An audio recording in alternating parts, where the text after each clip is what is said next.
may be seated. Any of the jurors have any difficulty following the instructions not to talk about the case among yourselves or with anybody else during the recess? None of the jurors have answered affirmatively. Can you check in my office, please?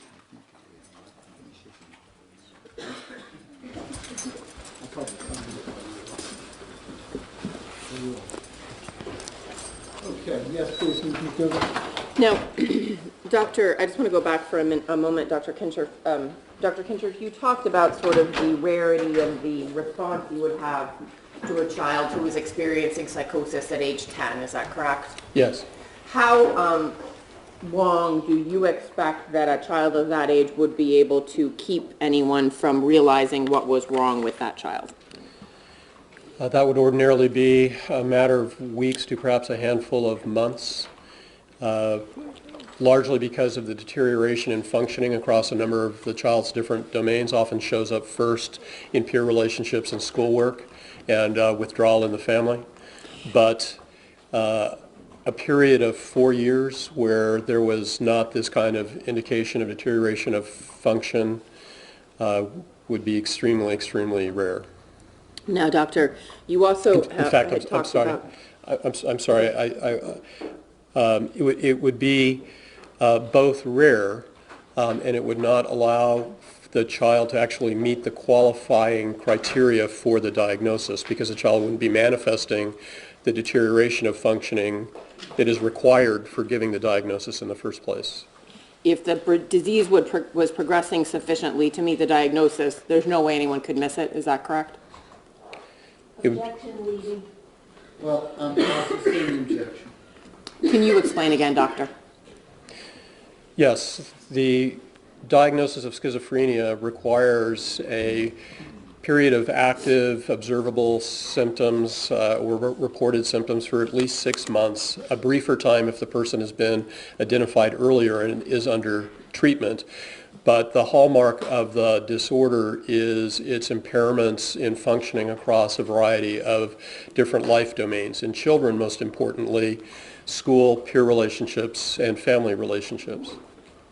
Now, Doctor, you also talked about that you have worked with children experiencing acute psychosis, including auditory hallucinations. Is that correct? That's correct.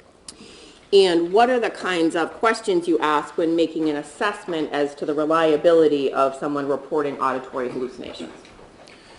I will take a history of the experiences of auditory hallucination, age of onset, pattern. Do they wax and wane? Are they pretty consistent? So age of onset, pattern. Are they inside the head, outside the head? What are they saying? Are the voices saying things that are negative and insulting? Are the voices more grandiose and telling you how fabulous you are? Are the voices frightening to the child? Are the voices directing them to behave in particular ways?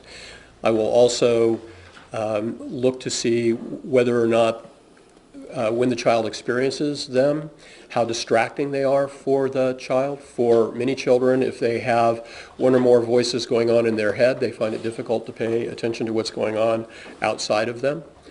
I will look to see whether or not other persons with whom this child lives or interacts has noticed this kind of internal absorption or noticed them frequently talking to themselves or responding to parties that don't seem to be there, self-reports to other people.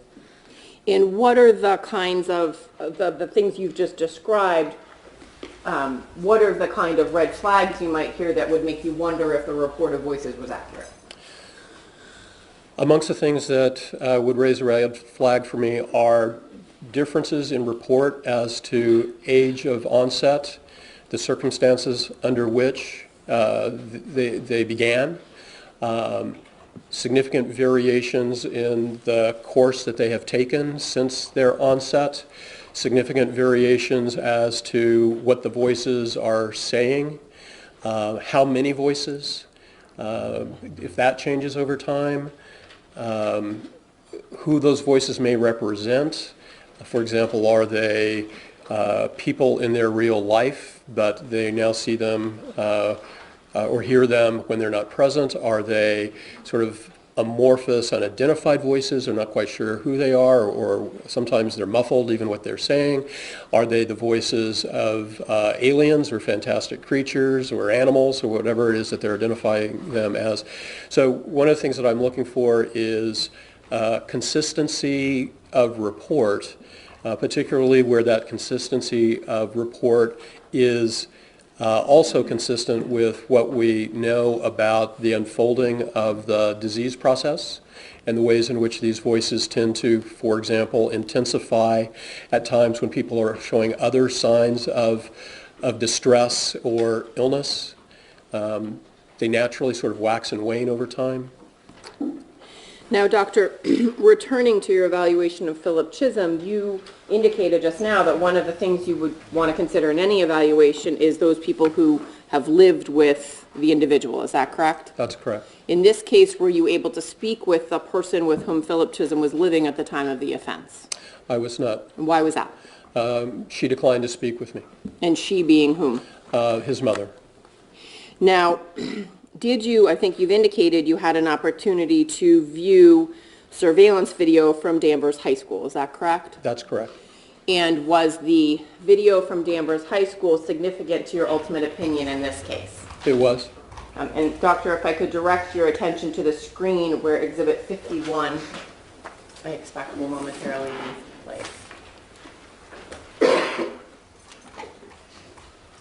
And Doctor, specifically, did you view video of Philip Chisholm arriving at school the morning of October 22nd? Yes, or it seemed to be that's what was happening, either arriving at school or coming down towards a class. If we could play the first video.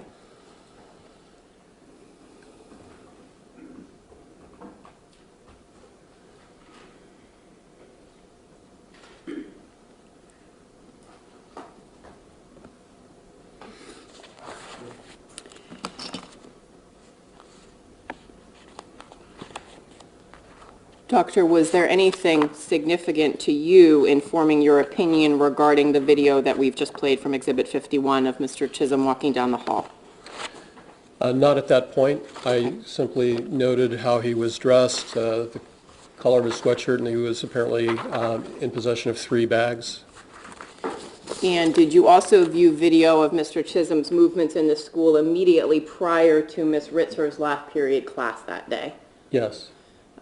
If we could move to that video.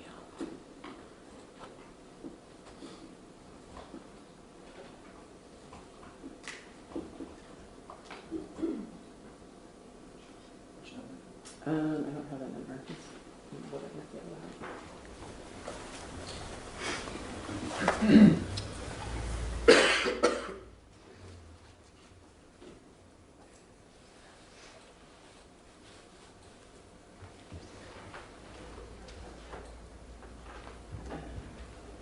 If we could move to video. I apologize, Your Honor.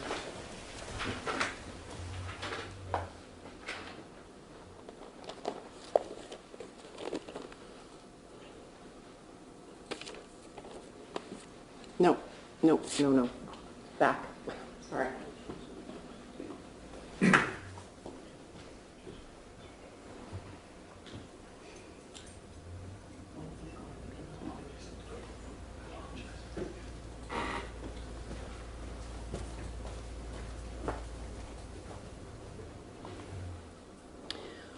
The video on the screen, do you recognize this video as video you considered in reaching your ultimate opinion, Doctor? Yes. And again, was this video from which you could draw any conclusions alone, or was it only in context of other images that you watched? Only in context. I would, on that particular video, be noting his demeanor and behavior. And if we could move.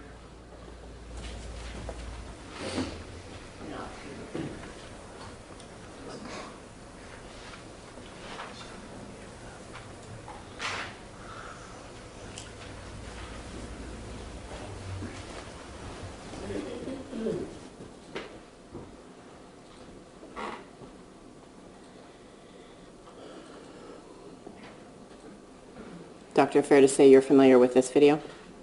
Yes.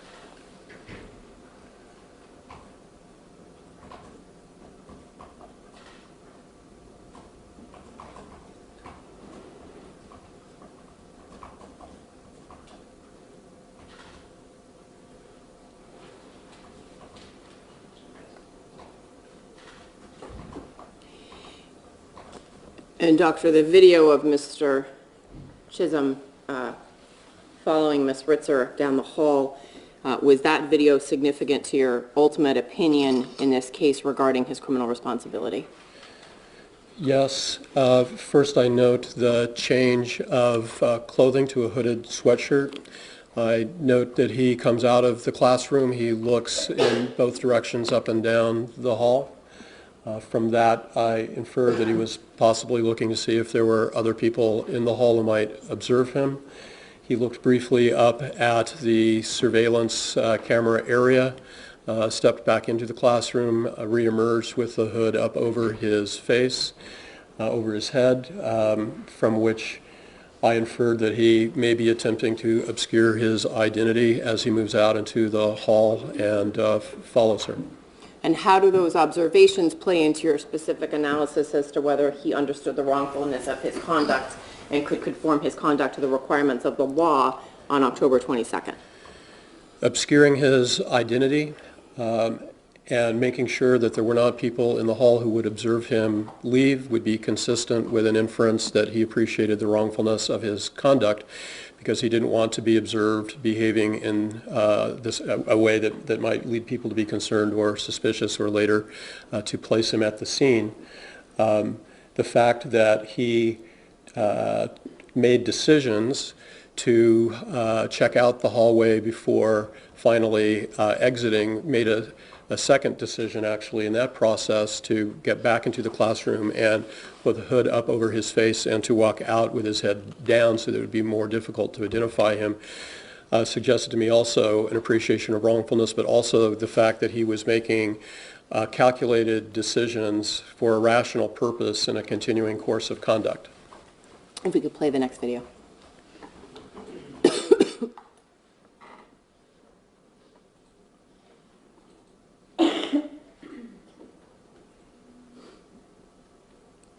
And then the next video.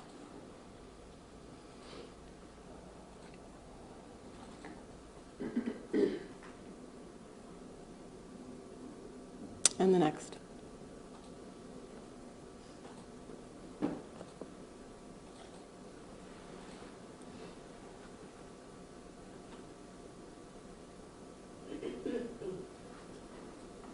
And the next.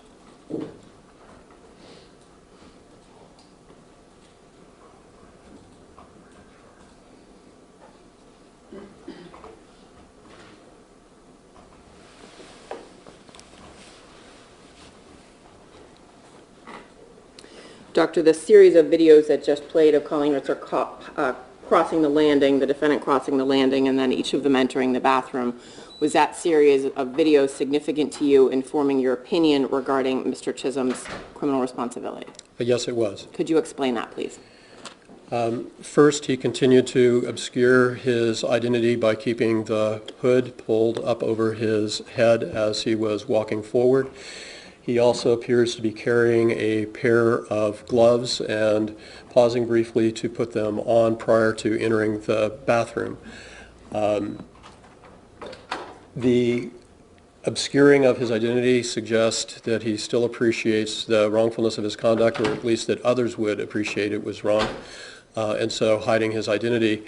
The procuring of the gloves, I think, permits an inference that as he was following her, he had prepared himself in advance with gloves, and potentially an inference that he was doing so both to perhaps minimize the amount of blood that he might get on his hand as in an attack, or, and these are not mutually exclusive, or to prevent fingerprints of his later to be retrievable from the bathroom where the attack would occur. And how are those two inferences relevant to the second two prongs of whether he understood the wrongfulness of his conduct and can conform his behavior. The obscuring of his identity and the placing of the gloves, if intended to keep his fingerprints from being detectable at the scene of the attack, would suggest that he was aware of the wrongfulness or criminality of his act. The fact that he had acquired gloves and put them on prior to the attack suggests a degree of forethought, which requires planning, and if that is the correct inference, would suggest rational decision-making in the course of a continued course of conduct. If we could move to the next two videos.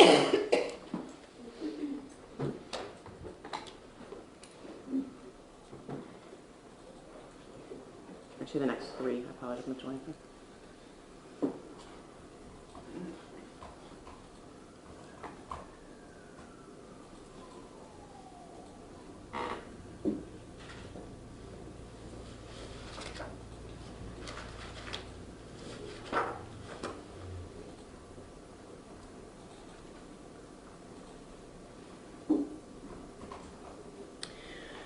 Dr. Kinshirf, you viewed those next three videos, and did they, in concert with the account of Ms. Bedard, impact your opinion in this particular case? Yes. And how so? Ms. Bedard reported that she had entered the bathroom in order to make a cell phone call due to the acoustics in the hall, and that as she entered, she had seen the naked buttocks of an individual in the bathroom. She, as a result of seeing that, had immediately turned around and gone out of the bathroom. And then, based on the videos of the timing at which the defendant then exits the bathroom, was that significant to you in any way? It was. My recollection is that at this point, the defendant and Ms. Ritzer had been in the bathroom for about 6 minutes. Her entry into the bathroom and his prompt departure suggests to me that he may well have been concerned about detection, that she may have seen something, may have gone to get people, particularly if he was partially nude when she observed him. And his prompt departure would be consistent, depending upon what he does next here, with a continued course of action. Leaving the scene where he may have been identified by a witness is consistent with appreciating the wrongfulness of his act, or that others would see it was wrong. And leaving would also be a rational continuation of a course of conduct if you did not want to get caught. If we could play the next series of videos.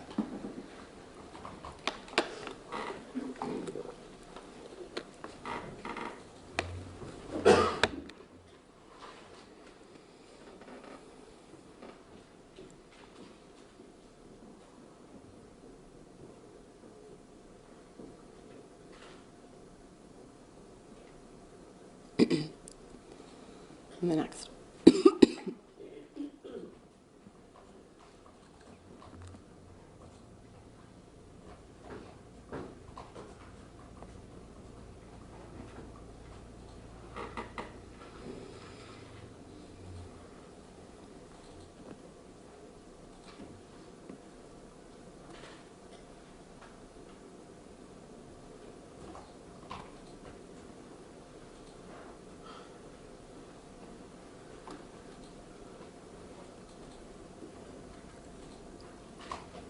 Now, Dr.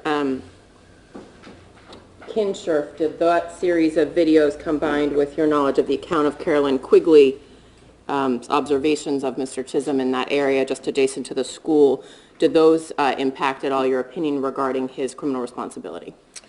Yes, they did. How so? I noted that he was leaving the scene where the attack occurred. He continued to have both his hood up and his face down and away from the cameras. He was carrying something in his hands, as he entered the bathroom with the two gloves, it wasn't clear to me that he was carrying anything at all, but now as he exits, he's carrying something out of the bathroom with him.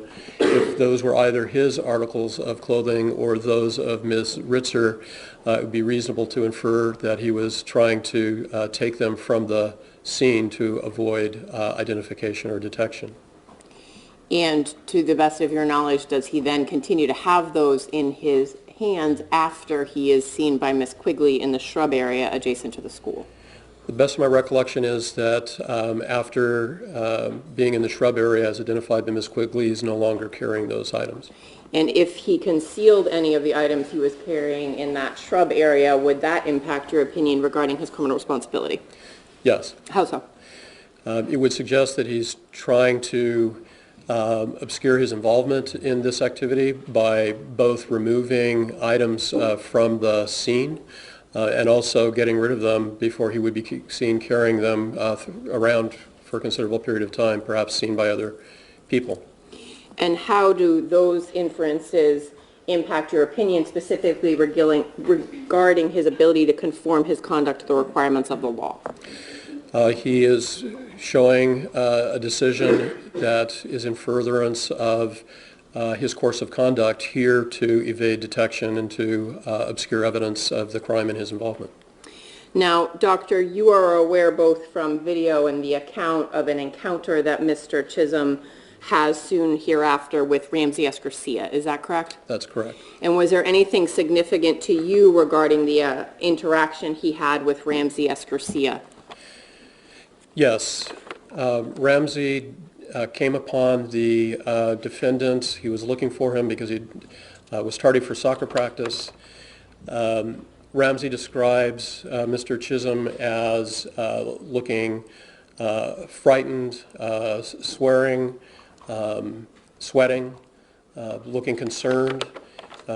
Ramsey asked him what he was doing. He said that he had lost something. Ramsey offered to help him look for it. The defendant said no. He again offered to assist the defendant in looking for whatever it was that he had lost. The defendant again said no and directed Ramsey to return to the soccer field and that he would join him there later. And how is that exchange significant to you in forming your opinion? I think it supports an inference that Mr. Chisholm appreciated the wrongfulness of his act, or at least that Ramsey was likely to consider it to be wrong or criminal. He was intentionally misleading a friend in order to draw him away from joining Mr. Chisholm. He did so twice, and he then directed his friend to go to a place that would be not proximate to his continued course of action. This, I think, permits the inference of an appreciation of wrongfulness, but also that he is making decisions in a continued course of conduct, which are understandable. And Dr. Kinshirf, while we're talking about Ramsey S. Garcia, did you also have an opportunity to take into account the accounts of Autumn Ciani, who was in the classroom just before Mr. Chisholm followed Ms. Ritzer into the bathroom? Yes, I did. And was her account of her observations of the defendant significant to you in any way? Yes. How so? On two counts. One, she described an interaction between Ms. Ritzer and Mr. Chisholm in which Mr. Chisholm appeared to have become annoyed with her, but that the incident appeared to sort of have de-escalated as she changed the topic to other matters, and that while Ms. Ritzer was briefly out of the room, she had interacted at the whiteboard with the defendant, and he didn't seem to be particularly out of normal, if you will. He was not visibly distressed or upset or emotionally dysregulated. And returning to the video, if we could play the next couple of clips.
Play one more.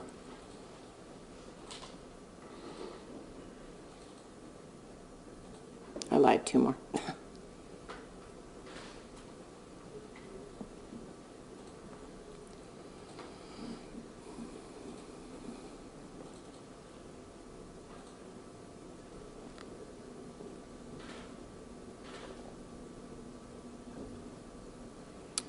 The series of clips you just watched, and certainly you had seen before, Dr. Kinshirf, of Mr. Chisholm bringing the recycling barrel into the bathroom and then leaving the bathroom in the school with the recycling barrel, was that series of clips significant to you in forming your opinion regarding Mr. Chisholm's criminal responsibility? Yes. How so? At the beginning of the sequence, Mr. Chisholm has changed out of the hooded sweatshirt and is now back into the red sweatshirt that does not have a hood.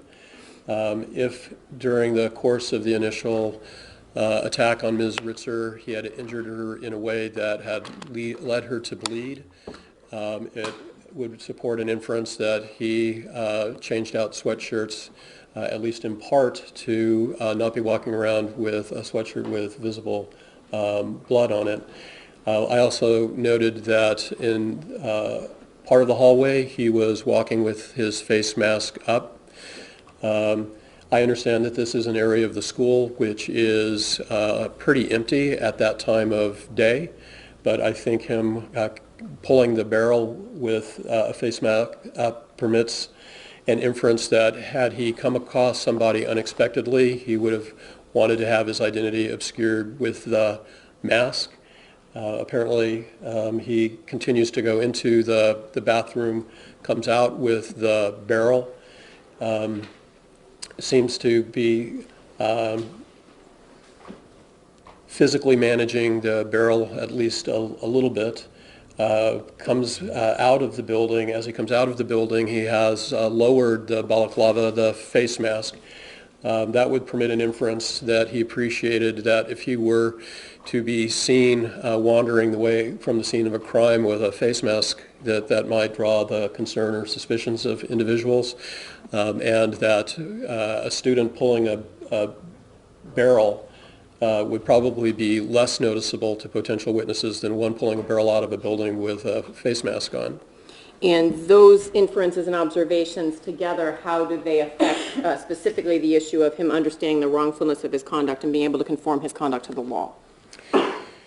If he was, in fact, removing the body, if that is determined to be a matter of fact, then he is engaging in a course of conduct to take the body from the scene.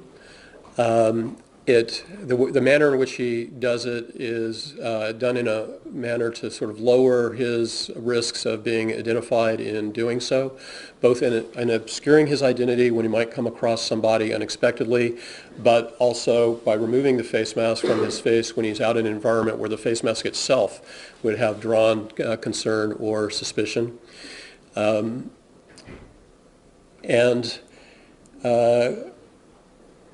If the barrel was also used to transport any of her belongings or his from the scene, it would be further evidence of both appreciation of wrongfulness, because he would not want to have been identified, but also a continuing course of action in the commission of the crime, which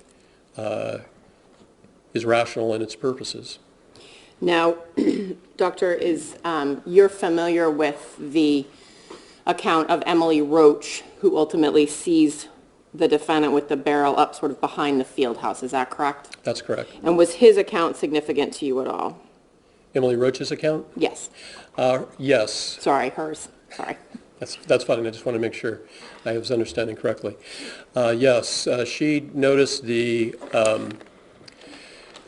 defendant, as he tried to maneuver the barrel up the hill with some considerable difficulty. She, at the time, did not give it a great deal of thought. She thought that he was perhaps one of the members of the maintenance crew taking a recycling barrel out into the wooded area.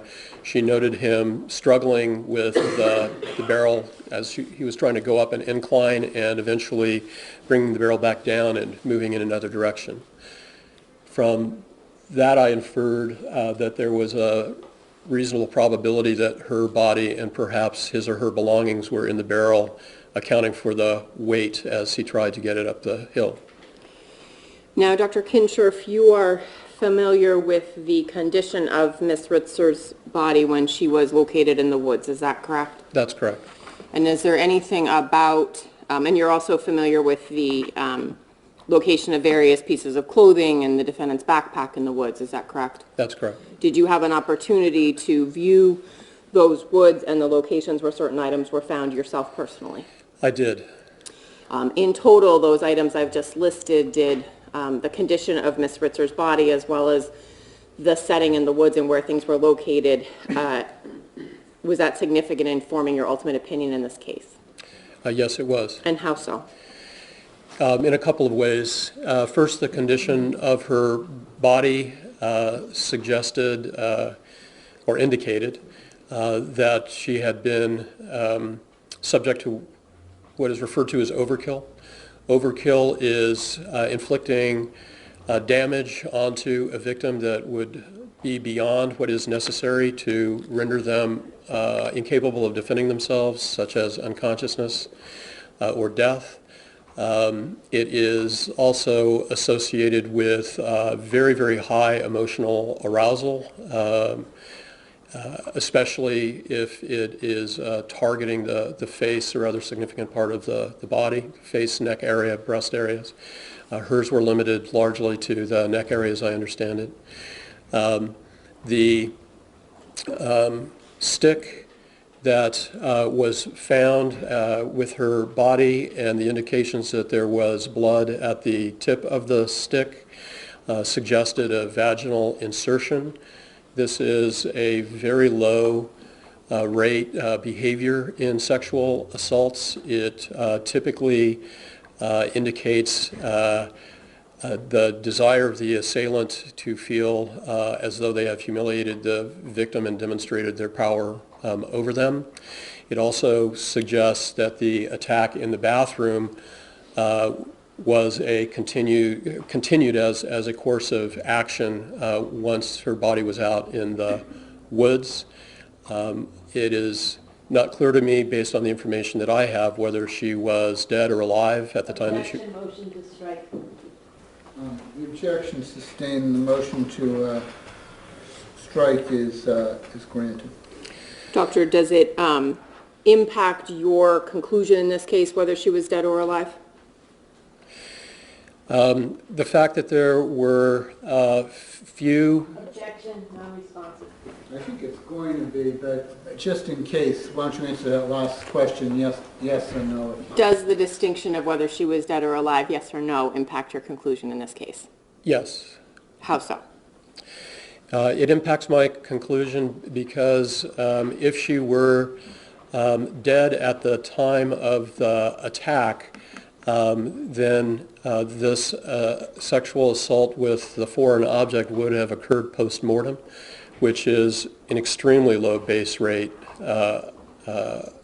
event and suggests an intense emotional state focused upon a sense of complete domination and control over a victim and their humiliation. If she was alive at the time that she was taken, it means that he made a concerted decision, although aware that she was still alive, to continue a fatal attack. And Doctor, does anything about the condition of Miss Ritzer when she's found or the scene in the woods undermine your conclusion that he was not suffering from a mental disease or defect on October 22nd? No. In fact, the positioning of the body and some of the other events would suggest otherwise, actually. How so? In sexual homicides, it is not uncommon for the perpetrator then to sexually pose and position the victim. Unconscious or dead bodies are difficult to maneuver. They're heavy. And in this particular case, my view of the crime scene photograph suggests that she had been sexually positioned in this kind of pose. and that part of that was the sort of framing around some fallen fencing, it appeared to be, and then the positioning of the stick at her vaginal area. And is that, you know, the layperson would think that's a crazy thing to do.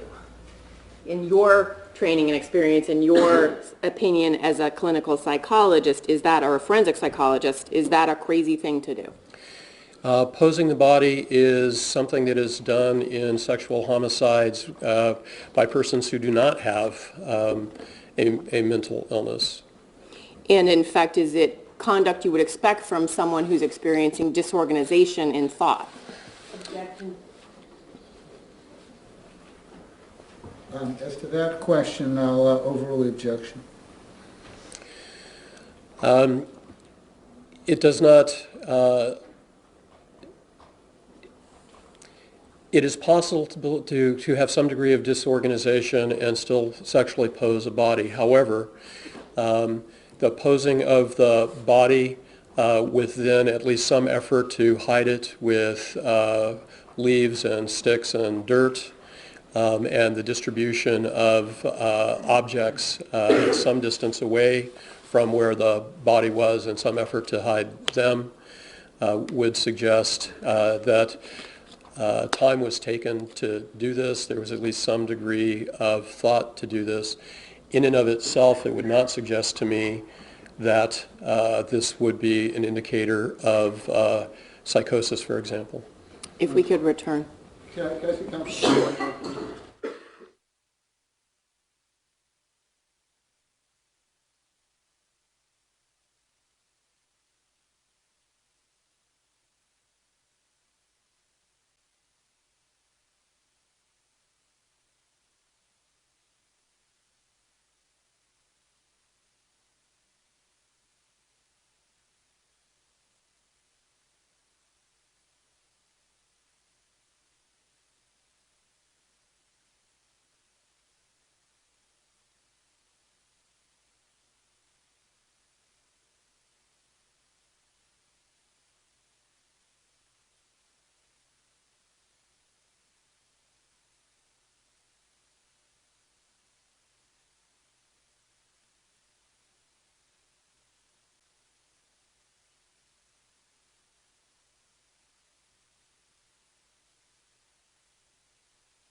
If we could return to video 47, Doctor, in the next couple.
We could play one more.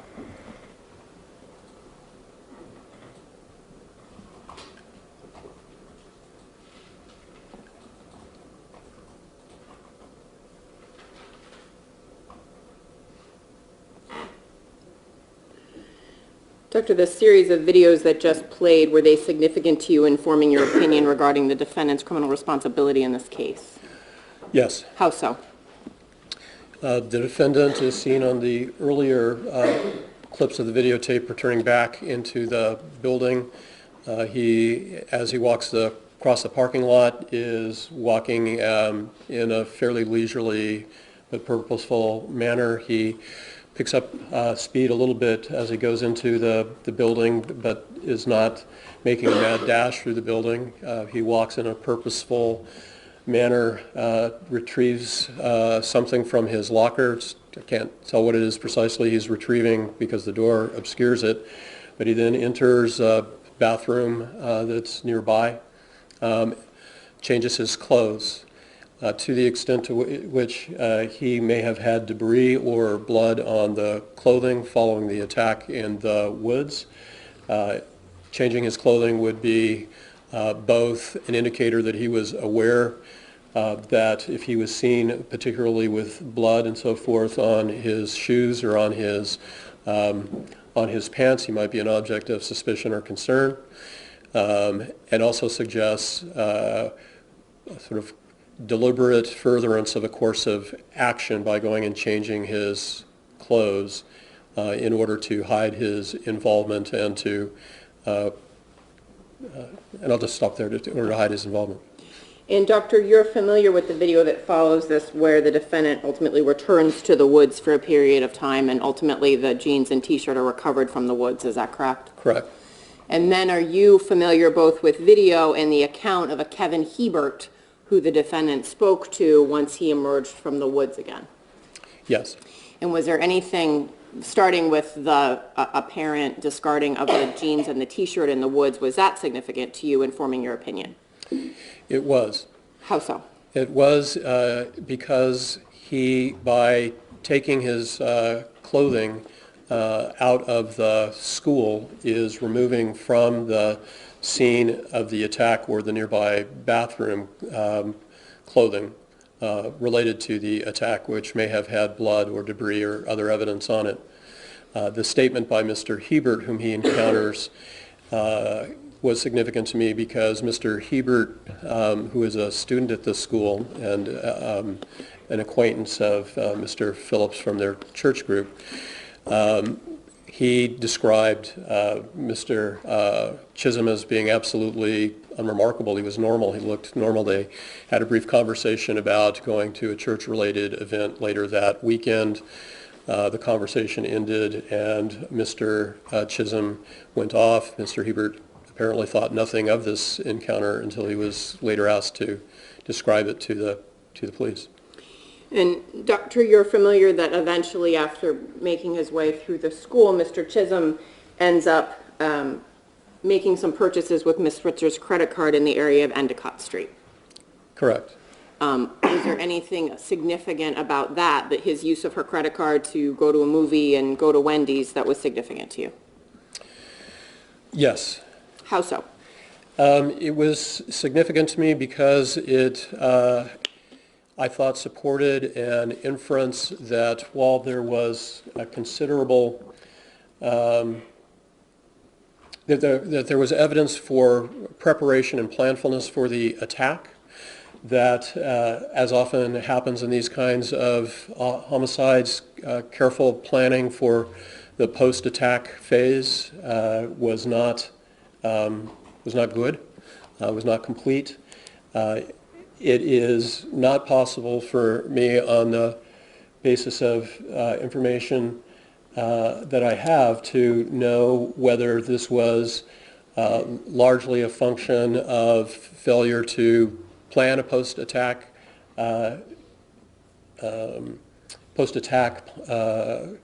departure from the scene, or whether it was, as sometimes happens as time goes by, a person who has fled a crime scene, as the minutes or hours go by, they become more confident that they have escaped detection. or some combination of the both. And as they become more confident they've escaped detection, do they get sloppy? Sometimes they get sloppy. Sometimes it can reflect, quite frankly, a kind of either an ambivalence about the attack or a certain kind of grandiosity about their invincibility. And I can't distinguish between those in this particular case. In addition to the purchases made, you've reviewed video from BJ's where the defendant apparently successfully shoplifted a knife. Is that correct? Yes. And was that significant to you at all, particularly on the issues of whether he understood the wrongfulness of his conduct and could comport his behavior? Yes. It was significant to me in that he engaged in a successful shoplift. He was not someone, for example, who was so disorganized or unthoughtful that he simply walked into a store while acutely mentally ill and started walking out with merchandise. He successfully engineered a shoplift that permits the inference that he would have known that even stealing a knife from a BJ's would be considered wrong or a crime, at least by others. And he also managed to enter and exit the store without any overt signs that drew any particular attention to himself. And how is that significant? That was significant to me because if he were acutely psychotic and highly disorganized, the odds that he would be able to enter and exit a place where people were viewing him without being noticed in some way, or at least having that observable on videotape is pretty small. And Doctor, moving on, you are familiar with the accounts of Mr. Chisholm being located and taken into custody in Topsfield, is that correct? That's correct. And what, if any, significance did you have from those accounts in forming your ultimate opinion? The Topsfield police described him as staring straight ahead, sort of with a flat emotional state, that he was, at least initially, sort of evasive and unresponsive to their questions, but ultimately he was responsive, gave his name, and so forth. They searched him because they were concerned that he might have been armed. They found some things belonging to Ms. Ritzer amongst those possessions, and one that was a particular concern to me was what apparently turned out to be her underwear. And why was that a particularly concern to you or particularly significant to you? That was particularly significant to me because in sexual homicides, one of the things that perpetrators will not uncommonly do is to take what sometimes gets called in the literature a trophy or souvenir. It's intended to keep the memory of the victim and the assault with them over time. And Doctor, I want to return to the testing that you had Dr. Hebben do. With respect to the MMPIA, that testing did reveal certain symptoms of a mental illness, is that, if you put aside the malingering, is that correct? That's correct. Based on those symptoms reported in the MMPIA, how would you have expected the defendant to appear when you were meeting with him in that same time frame? I'm sorry, which time frame, Counselor? You were meeting with him Yes. during the same period of time when Dr. Hebben was testing him, is that correct? Yes, that's correct. And based on the symptoms that were reported in the MMPIA, in the event that they weren't a result of malingering, what would you have expected to see when you were sitting down with Mr. Chisholm? I would have expected to see someone that was pretty emotionally unstable and dysregulated, who might respond with verbal or physical aggression to frustration, who would be impulsive, behave in a reckless manner, and generally looked pretty behaviorally and emotionally disturbed. The number of symptoms that he reported would have suggested a pretty turbulent picture of behavior and emotion at that time. And in fact, during the 13 hours you spent with Mr. Chisholm, did you ever see evidence of that kind of disease process? No. Doctor, based on your evaluation in this case and everything that you reviewed and the time you spent with Mr. Chisholm, did you form an opinion to a reasonable degree of psychological certainty as to whether Mr. Chisholm was experiencing auditory hallucinations when in your presence? Yes. What was that opinion?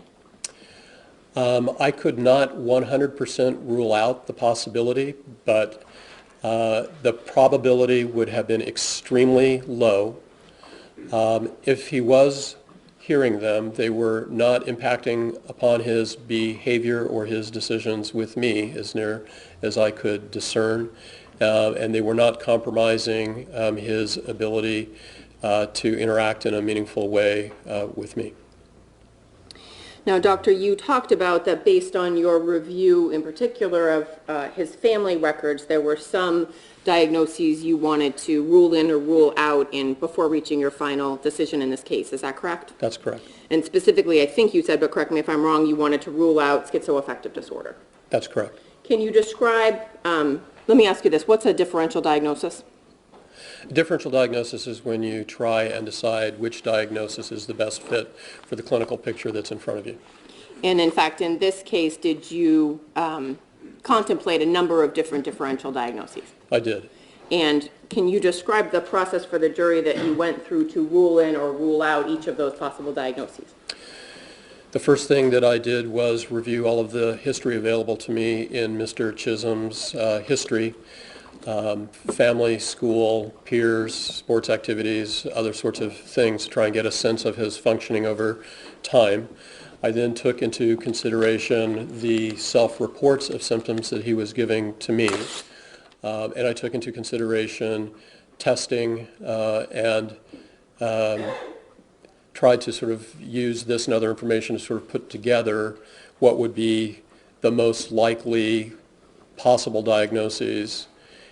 So amongst the ones that I considered, and I'll apologize in advance for using words that start a lot with schiz. That's largely an accident of history, as psychiatry was trying to sort out what all these different diagnoses were. But because of the intensity of what he was describing, although inconsistently over time, his auditory hallucinations and his sort of blunt emotional state with me, I considered the possibility of a brief reactive psychosis. I ruled that out because the symptom picture was not entirely consistent with a brief reactive psychosis, and when people do experience a brief reactive psychosis, they typically present as extremely emotionally turbulent and extremely confused, and Mr. Chisholm with me was neither one of those. It would also have been a relatively low base rate event because it's twice as often diagnosed in females, and the average age of onset is in the mid-30s, so he would have been unusual for that. But even if I had accepted the symptom picture as presented, he did not meet the other qualifiers for the diagnosis.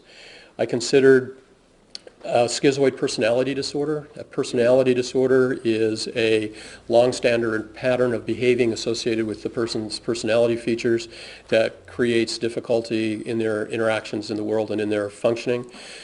A schizoid personality disorder is one in which a person really is indifferent to human relatedness, human relationships. They're simply not interested in people. They prefer solitary activities. They're not particularly interested in intimate or sexual relationships with people. They don't really particularly care one way or the other how people judge them, either positively or negatively.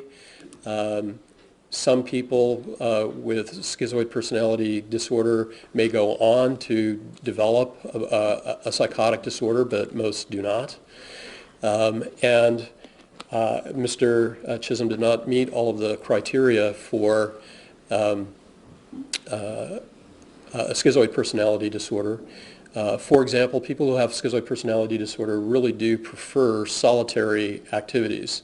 You would not typically see, for example, an adolescent with a schizoid personality using their time to go skateboarding with other people or playing on soccer teams. That just requires too much interpersonal interaction that they really don't want.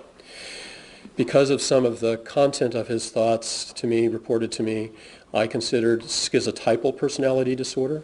A schizotypal personality is similar to a schizoid personality in that they really are not particularly interested in human interaction with people. But that is driven more by both anxiety. They're more anxious around people. They don't know how to communicate with people particularly well. And it kind of matters to them whether or not people judge them favorably or disfavorably. The other reason that they don't interact well with people is that they commonly have eccentricities and oddities of thought. They may have very unusual interests or very sort of unusual belief systems that to which they adhere, and that they become so wrapped up in them that it's often difficult to have just sort of common conversation with them because they just want to talk to you about the things that they're interested in. Those things are pretty odd. If they find somebody else who is interested in the same thing, they can talk to each other forever about it, but they're not going to wander much into each other's personal lives because they really don't care about all that very much.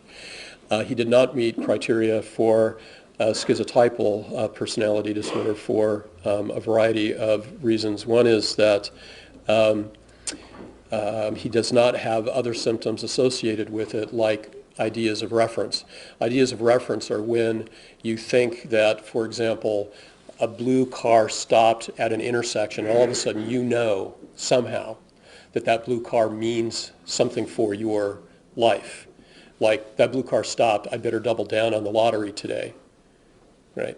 So those are not uncommon that people have these sorts of things, but people with schizotypal personality disorders often have trouble because of the frequency with which they actually act on these ideas. They also express social anxiety, which I did not observe in Mr. Chisholm in his interactions with me. So I'm just going to direct you a little bit, Doctor. Sure. Doctor, with respect to the psychotic disorders, did you have a differential diagnosis regarding the psychotic disorders? Yes. I looked specifically at schizophrenia, and because of the family history and the reports of mood symptoms, schizoaffective disorder, he did not meet the threshold criteria, in my view, for either of those disorders. And what about mood disorders? Did you examine those? I did examine those. I thought that there was some evidence, but primarily based upon subjective self-report, of a possible mood disorder of a mild to moderate nature. And was your assessment of a subjective self-report colored at all by the results of Dr. Heaven's testing and your own observations? By the time I had started to consider the possibility of a mood component, I had not received the testing results back yet, so I couldn't have been colored by them at that time. And by the time I received them, I had already formed an opinion that seemed to be consistent with her testing, but it didn't really shape my differential diagnosis of a mood disorder. Now, Doctor, fair to say one of the other areas you considered were dissociative disorders, is that correct? That's true. To that end, did you do any particular testing yourself? I did. Specifically, did you administer a DES for adolescents? Yes, the dissociative experiences scale for adolescents. And can you explain to the jury what that test is? Yes. Dissociative disorders are disorders in which the person experiences disturbances of ongoing identity, memory, and their continuity of consciousness, if you will, identity, memory, and sort of ongoing sense of them being themselves.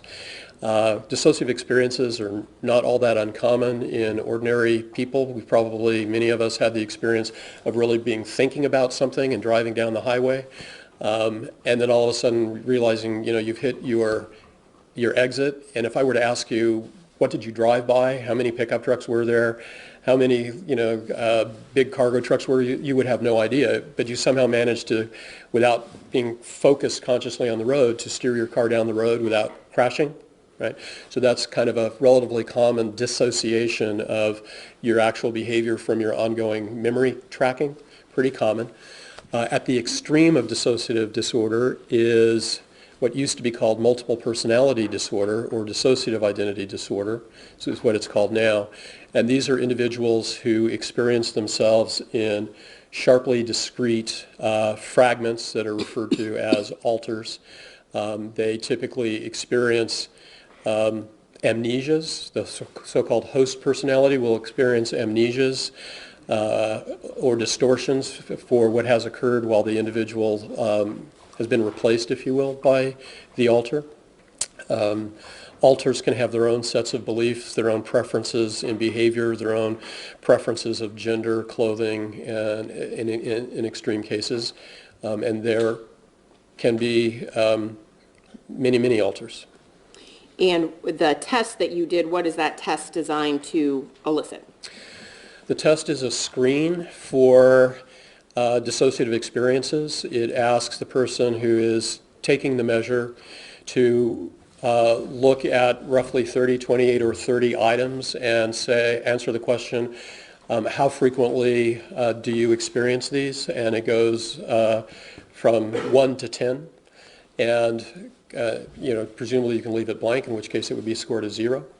But so somebody endorsing a particular item at 10 is essentially telling the evaluator that I experience this dissociative symptom 100% of the time. And you're allowed to sort of calibrate. And what were the results of Mr. Chisholm's, or were there any difficulties with the results of Mr. Chisholm's testing on the DES for adolescents? The score that Mr. Chisholm yielded on the dissociative experiences scales for adolescents was roughly double of what the score is for adolescents who have been confidently diagnosed with a dissociative identity disorder. Why doesn't that mean that he's off the charts for having a personality disorder? I mean, I'm sorry, for having a dissociative disorder, I apologize. Because a person who would be experiencing that intensity and frequency of symptoms over that much of the course of their day would look extremely confused, dysregulated. They often, when they're in that state, look frightened. So for example, people who have the dissociative symptom of often finding themselves in places where they have no idea how they got there or who they're with. This is anxiety-provoking for people. And so over the course of 13 hours, I looked for these kinds of shifts in emotion, in affect state. I didn't see shifts in behavior. I didn't see shifts in emotional state that you would see at that extreme. I did not see amongst his belongings, for example, discontinuities and things like handwriting. People who have dissociative identity disorder, different alters will have different handwriting, or a wildly varying set of interests that shifted rapidly over the course of his life and adolescence. I did observe some potential anomalies of memory or difficulties with memory, but I thought they were better accounted for by other hypotheses. And doctor, did you ultimately, based on the DES and other observations, rule out a dissociative disorder?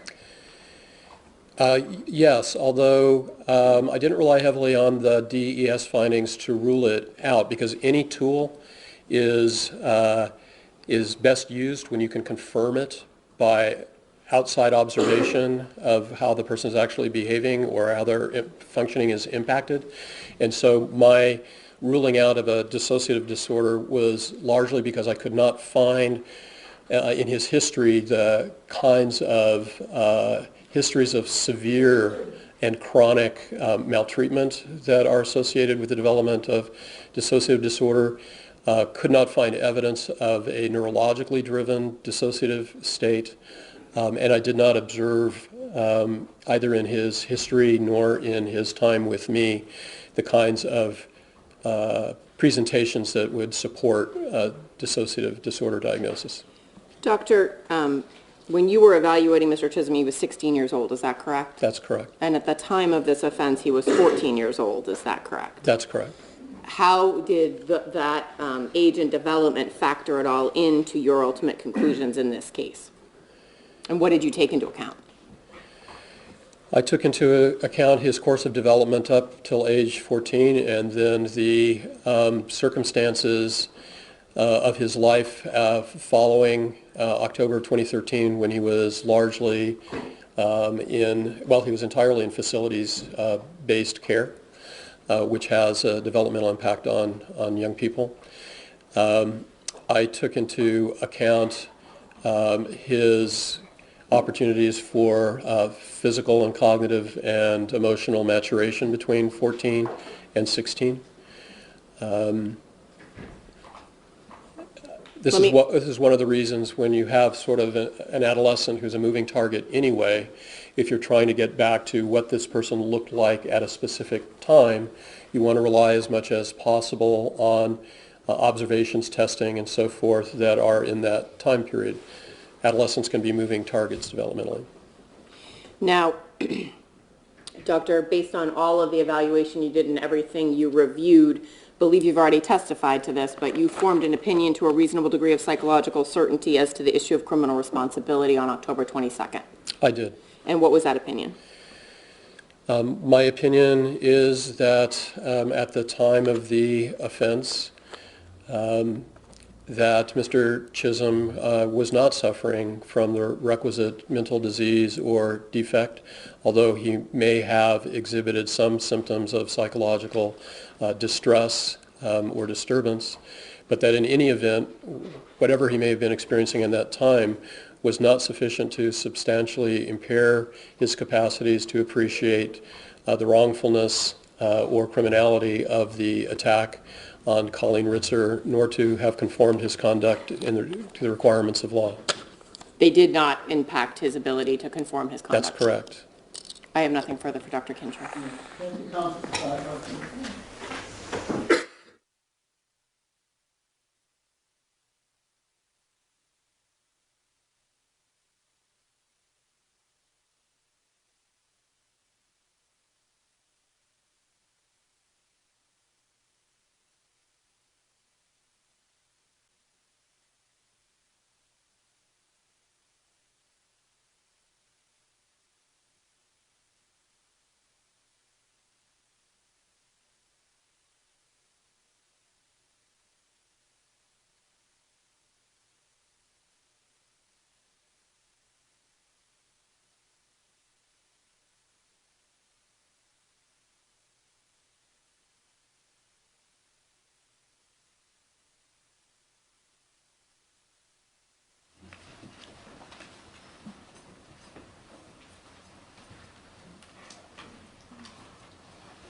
Good afternoon, Dr. Kincher. Good afternoon, Counselor. Now, whenever you evaluate a juvenile, you consider adolescent brain development, correct? That's correct. And how is your consideration of adolescent brain development based in the scientific research that's been done on the brain? Yes. And what is well accepted about the differences between do adolescent brains differ significantly from adult brains? On average, yes. And so the questions I'm going to be asking you about what is known about adolescent brains generally, not about Philip Chisholm's brain, okay? Understood. All right. So what is the physical process that distinguishes an adolescent's brain from an adult brain? At the onset of puberty, the brain begins quite dramatic restructuring as the hormones that influence the adolescent's body also work on the nervous system. And so what you see is essentially a reorganization of the adolescent's brain largely between the ages of about, well, whenever the onset of puberty is for a child, and the early 20s, although at least in males it goes into the mid-20s. Amongst the things that we see is a reorganization of the relationship between the midbrain, which is the center of the brain which is responsible for threat assessment, emotion, fear, sort of basic appetites and drives and the like, and the frontal lobe. There is a period of time in which the midbrain has developed and the frontal lobes will still be relatively undeveloped.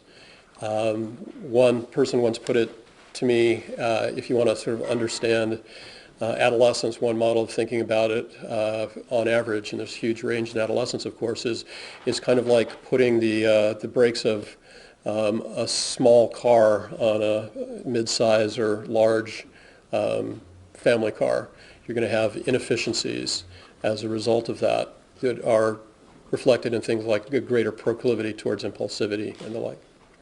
So juveniles tend to be, the brain development issues is linked to juveniles being more impulsive, correct?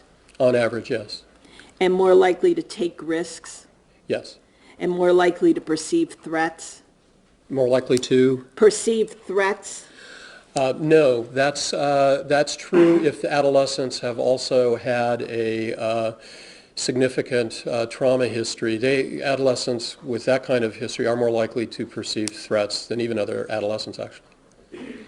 And one of the differences between say a 14-year-old and a 25-year-old is making considered judgments and reflecting on options and plausible consequences, correct?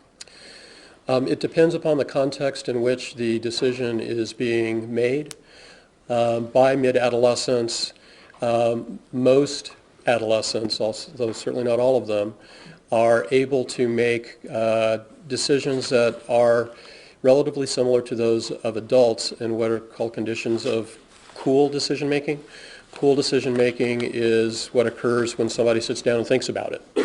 Adolescents are actually pretty good if they have the involvement in their decision-making of a concerned adult, for example, or somebody who can help kind of slow them down while they reason themselves to a conclusion.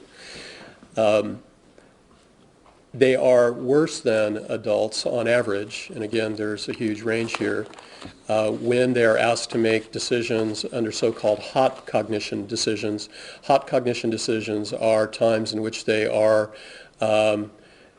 distressed, emotionally aroused, and feel as though they need to respond relatively immediately to something in their environment.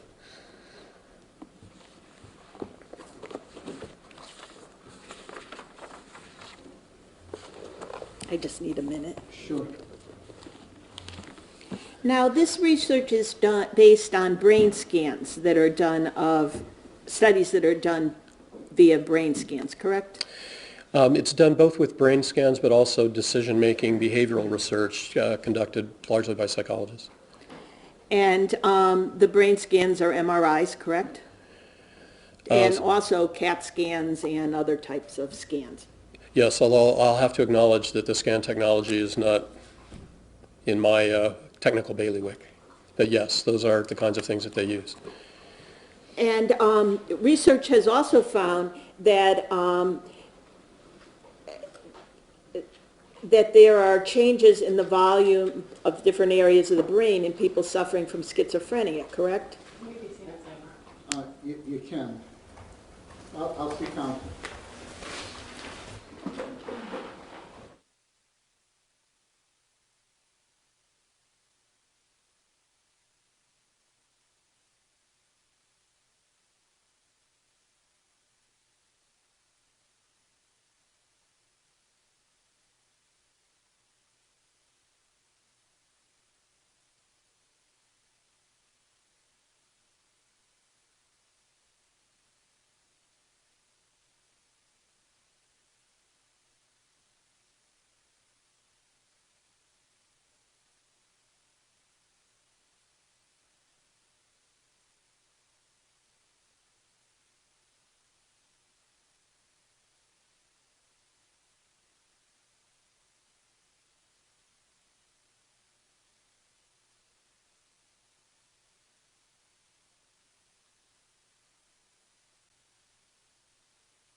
Are you familiar with the DSM-5? I'm familiar with it, yes.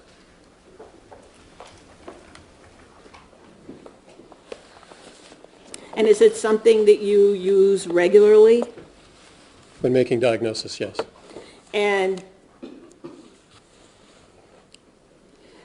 it's an established source of information for psychologists and psychiatrists, correct? Yes. And in fact, the DSM-5 states that reduced overall brain volume has been observed, and as well as increased brain volume reductions with age in schizophrenics, correct?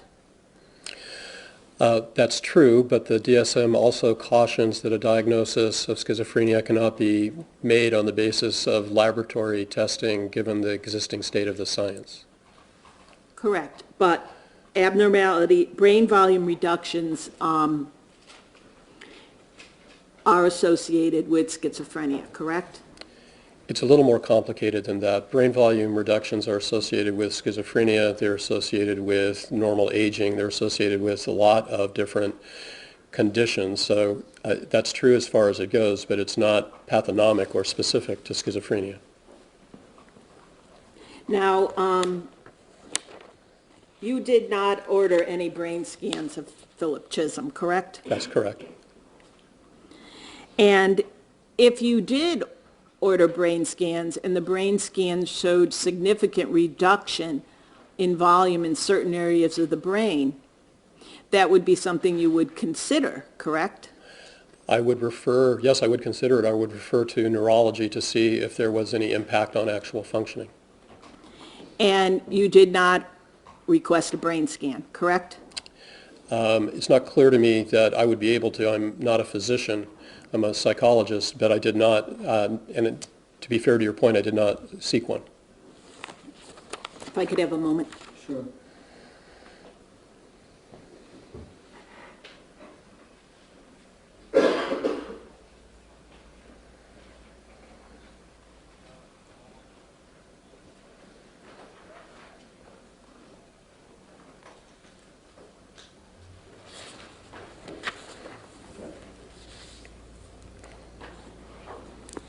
It's fair to say, Dr. Kincherf, that diagnosis of mental illness in childhood and adolescence is tricky under the best circumstances, correct? I would agree with that. And teenagers are constantly in the process of developing, correct? I would agree with that. And they are a moving target for professionals attempting to diagnose them, correct? That's true. I have nothing further. Sure. One question. Doctor, everything you've testified to regarding the juvenile brain development, did you have all of that in mind when reaching your opinions in this case regarding Philip Chisholm? Absolutely. I have nothing. I have nothing. All right. Thank you, Doctor. Thank you, Your Honor. All right. Ms. McDougall? Pending a stipulation which Ms. Regan is signing, which was actually already read to the jury at my case in chief, the Commonwealth rests again. Okay. All right, thank you. Could I see counsel at the sidebar, please?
Ladies and gentlemen, what we're going to do to use your time well, and rather than have you spend a lot of time sitting around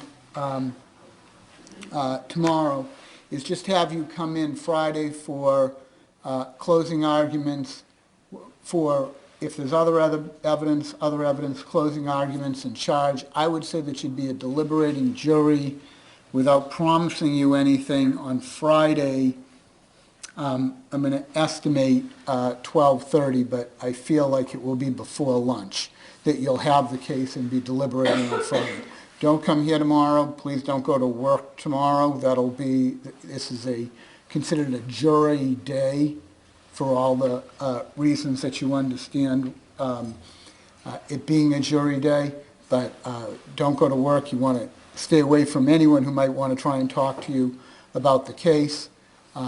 Don't come tomorrow. Friday morning, we'll bring you into court at 9 o'clock, and I hope, but do not, you'll get the case Friday. I hope, but do not promise that it's going to be before lunch. Don't discuss the case among yourselves with anybody else. Don't do any independent investigation concerning this case. Or avoid any information from any source other than in the courtroom, and the jurors are excused until Friday at 9 o'clock, not tomorrow. All right. Hear ye, hear ye, hear ye. All persons having anything further to do before the Honorable David Lobe, Justice of the Superior Court, now sitting at Salem within and for this county of Essex at present, depart and give your attendance at this place Friday morning next at 9 a.m. to its time and place. The sitting of this court is now adjourned.